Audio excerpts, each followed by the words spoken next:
Halo geng saya semua, apa kabar? Assalamualaikum, ketemu lagi dengan Eke. Gengs, di video kali ini kita berada di segmen sharing manja bersama dengan Eke. Dan tentunya ini mengenai masalah sekitar seputar rumah tangga kita gengs ya. Jadi yang masih belum menikah dan yang masih berumur di bawah 20 tahun itu dimohon jangan melihat video Eke ini ya gengs. Lihat video-video Eke yang lain yang jelas pastinya tetap di channel Eke. Pada segmen kali ini, pada video ini, pada vlog Eke kali ini gengs, Eke akan memberikan tips-tips. Jadi di sini Eke bersifatnya bukan menggurui ya gengs, tapi di sini kita sharing-sharing aja gengs, sharing tentang KB yang tepat, KB yang endol, KB yang aman tentunya ya, yaitu KB alami gengs. Ya, KB alami ya gengs. Di sini bukan KB kondom, bukan KB suntik, bukan KB pil. Di sini adalah KB alami. Dan di sini Eke tidak akan menjelaskan macam-macam KB karena macam-macam KB itu banyak ya gengs.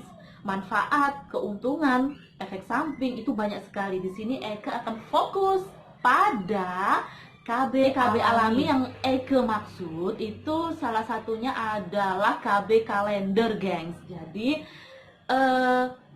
KB kalender ini itu nantinya akan menghitung masa subur geng saya semua, masa subur, kemudian pantang berhubungannya atau silaturahmi atau kikuk-kikuk sama suami itu kapan, nanti akan Eke jelaskan. So, jangan di skip-skip, tonton sampai habis. Pastinya geng saya semua subscribe-nya dong, please, biar Eke bisa semangat kasih sharing-sharing yang lain tentang berumah atau tentang kehidupan rumah tangga kita gengs. Oke geng, KB alam ini itu cocok bagi yang tidak menginginkan KB yang hormon gengs. Misalnya ya geng, jadi seperti punya riwayat penyakit kista, miom, itu sangat cocok pakai KB alami atau KB yang non hormonal, nggak ada hormonnya ya geng ya. Kenapa? Kalau misalnya kita punya riwayat penyakit kista, miom dan sebagainya gitu ya, kalau misalnya kita pakai KB yang mengandung hormon gitu kan, itu nanti akan memicu timbulnya kista itu lagi atau miom itu lagi akan tumbuh gitu gengs. Atau kalau misalnya sudah punya kista itu akan lebih membesar dengan cepat gitu kan. Makanya kalau misalnya punya riwayat penyakit tumor, kista gitu kan, atau misalnya hipertensi, jantung kayak gitu, itu cocok sekali pakai KB alami ini. Nah, di sini pada KB kalender itu yang harus kita persiapkan itu tentunya adalah ya pasti kalender dong, gengs. Karena di sini kita dituntut untuk rajin menandai kapan kita haid, kemudian siklusnya menstruasi itu berapa lama. Kita harus tahu siklus menstruasi, gengs. Bagaimana cara mengetahui siklus menstruasi? Nah, siklus menstruasi ini itu dihitung dari pertama kali keluar darah menstruasi ya, gengs. Jadi ucrut-ucrut pertama kali keluar, bukannya setelah menstruasi, tapi dihitungnya mulai dari darah keluar sampai darah keluar lagi. Oke gengs, kita langsung saja. Di sini Eke akan membahas tentang KB alami yang menggunakan kalender. Nah, di sini itu harus ada kerjasamanya ya geng sama suami, bener-bener harus ada kerjasamanya. Semua jenis KB itu harus bekerja sama dengan suami. Kenapa? Why? Ya kalau nggak kerjasama ya tekduk dong gengs, nggak akan berhasil. Ya kan? Nah, di sini kerjasamanya gimana pada saat KB kalender ini? Itu nanti kan kita akan menghitung masa suburnya. Nah, pada saat masa subur itu kita dilarang untuk kikuk-kikuk atau silaturahmi atau berhubungan dengan suami kita, gengs. Ya nggak boleh dong, gengs, gitu kan? Harus berpuasa. Jadi suami harus kita kasih tahu, sayang, tanggal ini Eke Eke lagi subur loh, jadi saatnya berpuasa. Gitu gengs, harus kasih tahu suami, oke? Jadi harus berpuasa. Kalau misalnya dia ngebet banget, macam mana tuh? Ya pakai dong coitus interruptus. Interruptus. Aduh, HP ku muni gengs. Coitus interruptus, apa sih itu? Nah, dicerotkannya itu di luar gengs, jadi tidak di dalam. Dan jangan dicerotkan itu di depan pintu keluar masuk ya gengs, jangan, itu masih berbahaya juga gengs. Jadi dikeluarkannya di luar. Kalau misalnya aduh, ujuk-ujuk tibanya keluar gitu aja di dalam, itu bagaimana? Ya langsung setelah berhubungan, setelah kikuk-kikuk, ya istri itu langsunglah berlari-larian ke kamar mandi, membersihkan cebok dan segala macam, kemudian berdoa supaya itu gak akan jadi ya guys. Gitulah tips dari Eke. Nah, di sini nanti Eke mau kasih tahu bagaimana caranya menghitung siklus dan bagaimana cara menentukan masa subur yang harus kita hindarin untuk kikuk-kikuk. Oke, geng. Siklus pada wanita pada umumnya itu biasanya kebanyakan itu siklus menstruasinya 28 hari, gengs. Kalau misalnya siklus menstruasinya 28 hari dan itu tidak berubah-ubah atau siklusnya teratur, itu sangat mudah, gengs, untuk menentukan kesuburannya, yaitu dihitung aja 14 hari sebelum menstruasi berikutnya. Ingat, ini dengan catatan siklus menstruasinya teratur nih. Misalnya nih geng saya semua itu keluar darah ucut-ucut, keluar darah pertama itu tanggal 1. Nah, misalnya tanggal 1 ya gengs. Kemudian keluar lagi darah selanjutnya itu misalnya tanggal 30, itu keluar dari darah selanjutnya. Nah, berarti siklus menstruasinya itu menghitungnya itu tanggal 1 sampai dengan sebelum tanggal 30, berarti 29 hari, gengs. Jadi dihitungnya dari 1, 2, 3, 4, 5, selanjutnya sampai 1 hari sebelum menstruasi lagi ya.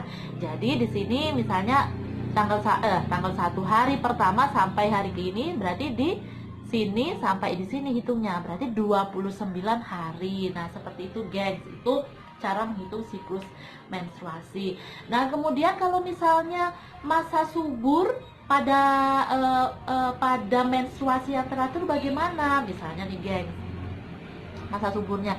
Misalnya siklus menstruasi geng saya semua itu 29 hari ya, gengs, kayak ini. Seperti yang saya contohkan tadi, berarti 29 hari. Nah, di sini kita menghitungnya itu 14 hari sebelum menstruasi selanjutnya. 14 hari ya, gengs. Jadi kita hitung aja. 1 2 3 4 5 6 7 8 9 10 11 12 13 14. Nah, kita hitungnya itu dari 1 hari sebelum menstruasi tadi, gengs.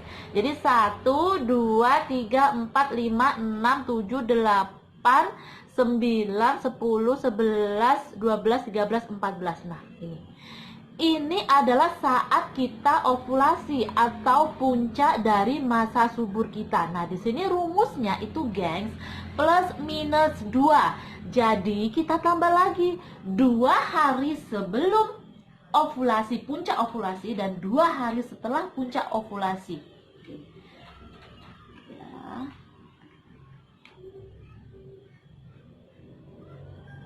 Oke.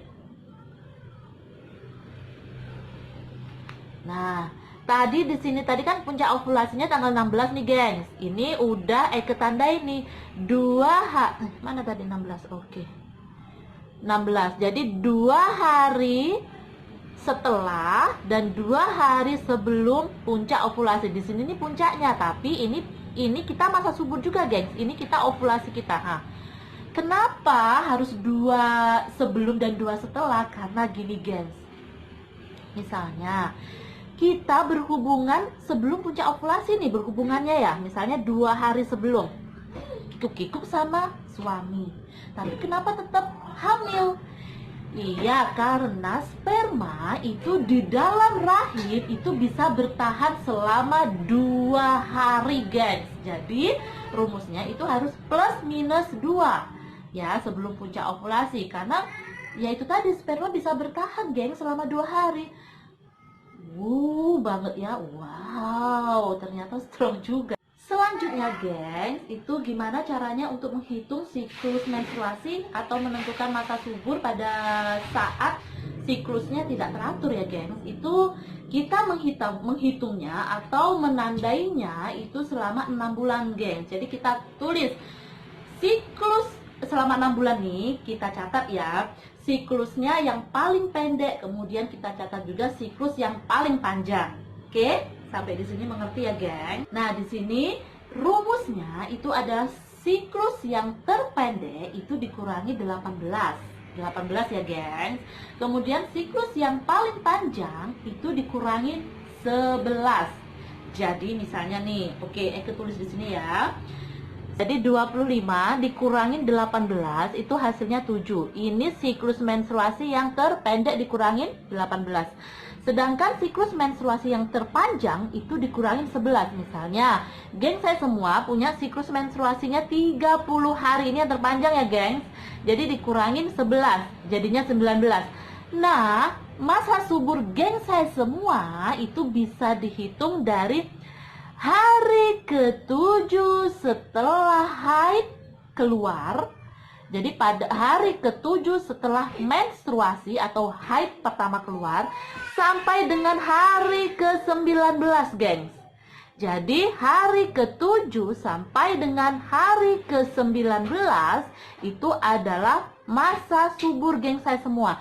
Ingat, ini hanya untuk masa subur yang tidak teratur, siklus menstruasi yang tidak teratur ya, gengs. Sepertinya udah jelas apa belum, gengs? Ini agak-agak mulek-mulek rotok-rotok piye ngono, gengs. Tapi kalau misalnya diulang-ulang aja, gengs, dipelajarin bagaimana caranya yang jelas.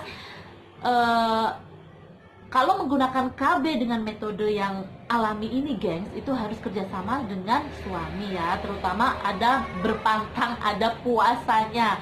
Puasa jangan sampai silaturahmi. Tapi kalau ya, oh ya, gengs, ini masukan atau tips itu bukan tips ya, apa ya, gengs? Ciri-ciri lah, biar ada gambarannya ya, gengs. Jadi ciri-ciri pada saat gengs saya semua mengalami masa subur itu salah satunya itu adalah peningkatan lendir ya, gengs. Ingat, di sini bukan kayak keputihan ya, gengs. Jadi kalau misalnya keputihan itu kan ya tahulah ya warnanya putihnya putih kayak gitu kan. Tapi kalau di sini lendirnya itu kayak, geng, saya tahu nggak, kayak putih telur gitu. Putih telur yang kental kayak ingus lah ya, geng. Sorry, ingus. Kayak putih telur, geng. Jadi putih telur yang kental gitulah ya. Itu lendirnya, geng. Jadi lendirnya itu kalau misalnya kita tarik, kalau misalnya kita pipis lah ya, atau membersihkan daerah-daerah itu ya. Jadi kita sorry.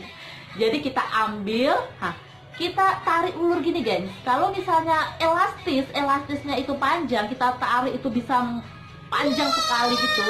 Nah, itu berarti menandakan gengs saya semua lagi ovulasi masa subur. Itu lagi subur-suburnya sih, lagi puncaknya ovulasi. Tapi kalau misalnya kita tarik begini itu udah apa jenenge? Pedot-pedot, apa namanya, putus-putus. Nah, itu berarti tandanya gengs saya semua belum mengalami puncak ovulasi atau masa subur. Jadi itu salah satu cirinya. Dan satu lagi, geng, geng saya itu akan mengalami peningkatan libido atau meningkat gairah yang menggelora gitu, gengs. Itu bisa jadi, geng, itu tanda kesuburan atau tanda geng saya semua mengalami masa subur. Oke, gengs, ini sebenarnya sharing-sharing ya, yang ada yang masih ada yang bertanya-tanya gimana sih caranya KB alami, karena Eke ini takut untuk ber-KB, Eke nggak mau gendut, kemudian Eke punya penyakit-penyakit yang lain. Itu ya, inilah, gengs, Eke bisa ngasih masukan seperti ini. Kalau misalnya kurang jelas, Eke ngomongnya terlalu bukan panjang ya juga sih, terlalu cepat itu nanti diulang-ulang ya guys. Harap maklum karena Eke kejar waktu biar anak Eke nggak nangis gitu ya. Oke, harusnya hari ini Eke ada kopainya geng, ada kopinya, tapi karena nggak sempet untuk bikin kopi, sudah sharing-sharing kita kali ini tentang KB sampai di sini dulu ya geng. Oke geng, sharing kita tentang perkabean sampai di sini dulu. Terima kasih geng saya semua sudah menyimak masukan Eke kali ini. Semoga kita bisa ketemu di lain kesempatan, di lain video, di lain vlog. Tetap subscribe, tetap dukung Eke biar Eke lebih giat lagi memberikan masukan-masukan dan sharing kepada geng saya semua. Oke geng, terima kasih sudah menonton Eke. Bye.